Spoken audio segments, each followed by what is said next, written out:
Welcome back. This is Walter Merle, the real estate mentor, answering questions on Quora. What's next? Is the real estate crash likely in 2022? When I was buying in 2015, I thought the crash was 2016. Every single property I bought, I was like, could crash tomorrow. I got to get a good deal on this.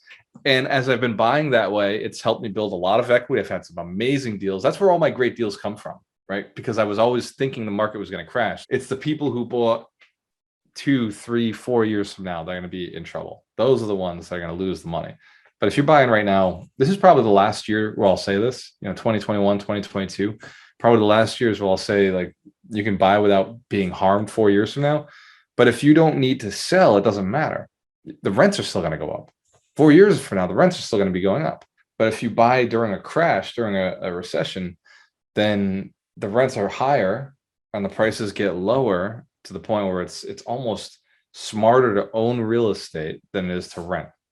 How important is a cold caller in the real estate industry? Having somebody contact a cold lead is the only way to grow a business. So the people who make the most money are the people who can connect with strangers faster. Connect with strangers, build relationships. The easiest way to do that is to cold call. The easiest way to leverage and scale your cold calling is to have multiple people doing it.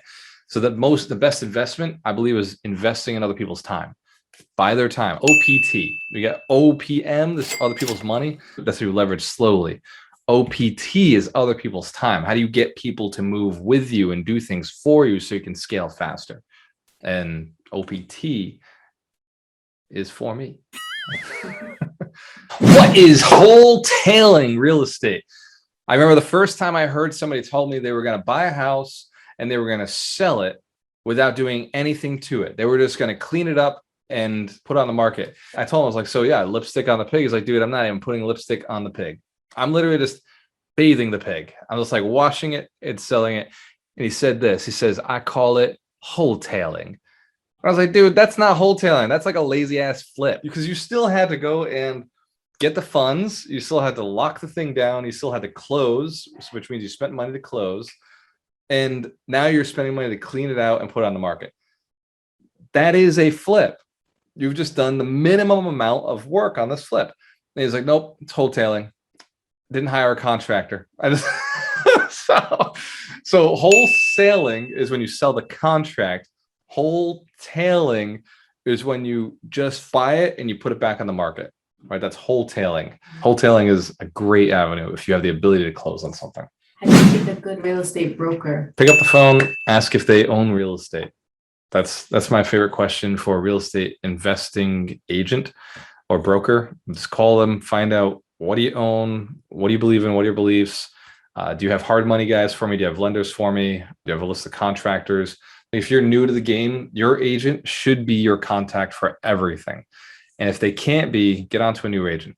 Your agent's like your Rolodex.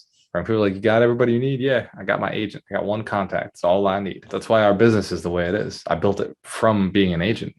I'm like one-stop shop for investors. Come through. What do you need? I got them. Like, no worries. Come through, entrepreneur. I got you. Like, I got branding. I got all this stuff. Like, line it up. Let's go. Is real estate for brand new construction homes more valuable generally than real estate for older homes? Are new construction homes more affordable than old homes? And the answer is no. New construction is cheaper than pre-existing homes right now. That's how you know we're in a hot market, right? When the guys can put the buildings together for the same cost as the old stuff, or at a lower cost than the old stuff, that's how you know, like, the market's nuts.